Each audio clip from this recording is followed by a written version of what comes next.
Thank you very much. Let's bring in Karl Rove now, a former Deputy White House Chief of Staff and a Fox News contributor. Karl, it is great to see you just days before inauguration. And this is some of what we heard in the hearing for Kristi Noem up for DHS. Listen. Will you work to reinstate that program? Yes, Senator, the President and I have talked extensively about this and will 100% partner with him to reinstate the Remain in Mexico policy and make sure that it's in place. Will you end the use of the CBP One app? Yes, Senator, if confirmed, and I have the opportunity to be secretary on day one, CBP One will be shut down. Will you put a stop to this abuse of our parole law and our asylum system? Yes, we will go back to case-by-case evaluation of these parole cases. All right, that was more from Noem. In addition, we have heard from President-elect Trump's picks, Hegseth, Rubio, Radcliffe, and others this week. Will President-elect Trump get his picks of choice? Will they go through, Karl? I think so, with maybe one exception, and I can't tell you what that exception will be, but every president, modern president, has tended to lose at least one or two during the confirmation process. But no, a strong showing by a number of these people, number of these nominees in the last few days, and some weird questioning, frankly, of some of them by the Democrats. We've got a sampling of that, Karl. Why don't we play this out? Okay. To that point, let's listen. You're quite sure that every general who serves should not go directly into the defense industry for 10 years, but you're not willing to make that same pledge? I'm not a general, Senator. So you don't support the credits for electric vehicles, and that would be something that you would support the administration repealing?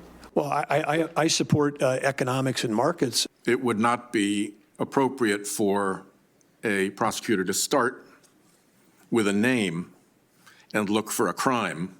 It's a prosecutor's job to start with a crime and look for a name, correct? Senator, I think that is the whole problem with the weaponization that we have seen the last 4 years.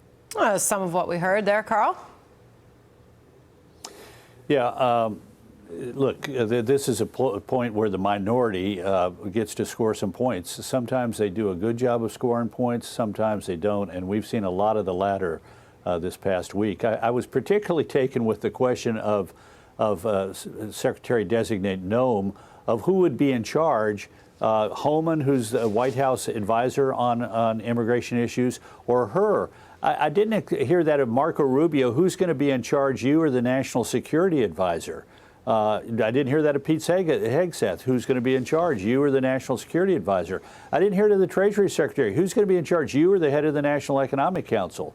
I mean, yes, the president is surrounded by aides whose job it is to help him formulate policy, and that policy is done in connection with a secretary of that area, and then executed by the secretary. So why they pick so hard at who's going to be in charge, you or Tom Homan? Tom Homan's going to be the guy who works with the president to set the policy in combination with the secretary, and it's going to be her job to make certain that it is executed. Yeah, and Karl, I know you're writing about that in your most recent piece in the Wall Street Journal, talking about getting through some of these ambitious policies on the part of the president-elect.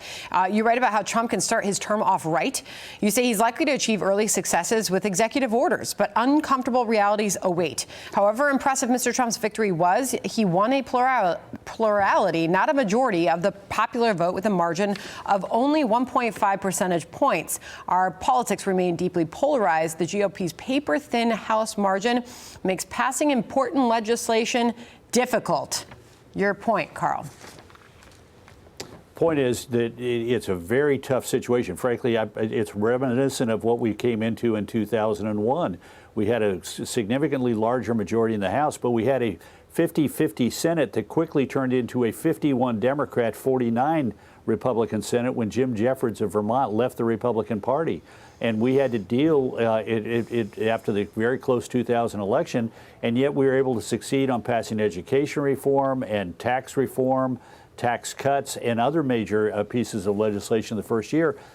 Got to set in motion a tone of unity, which I've been heartened by the remarks in the last couple of days coming out of the transition that the president's going to emphasize it on Tuesday, and outreach to Democrats, because you're going to need them. You got a 1 or 2 seat margin in the House, and in the Senate you need to get to 60. you're going to have to bring some Democrats aboard like they did on the Riley Lake bill in the Senate in the last 48 hours. Karl, could you finish off with, I know you have a whiteboard on President Biden, and obviously much will be discussed about his legacy as he exits office. Your thoughts on that? Well, look, I've been appalled by the attempt by the current president to sort of rewrite history. The economy is great, he says, but it was terrible before me. The last quarter of 2020, the economy was growing faster, inflation was less, and jobs were growing faster than the final quarter of 2024. That's the test, and that doesn't take into account the change in the border, which was a disaster, the world in which America became less respected, and consumer confidence, which dropped when Joe Biden was in office. So suddenly we're told it's been a utopia the last 4 years. You're just not too dumb, the American people, to recognize my brilliant leadership. It's time for him to get off the stage. Yeah, it was sort of the messaging all along, though, right? That those high prices, that's just the way you're feeling about the economy and feeling about inflation, rather than an acknowledgement of the reality that inflation was on the rise early on. Karl, great to have you. Thank you so much. Good to see you. You bet. Thank you. Hey, Sean Hannity here. Hey, click here to subscribe to Fox News YouTube page and catch our hottest interviews and most compelling analysis. You will not get it anywhere else.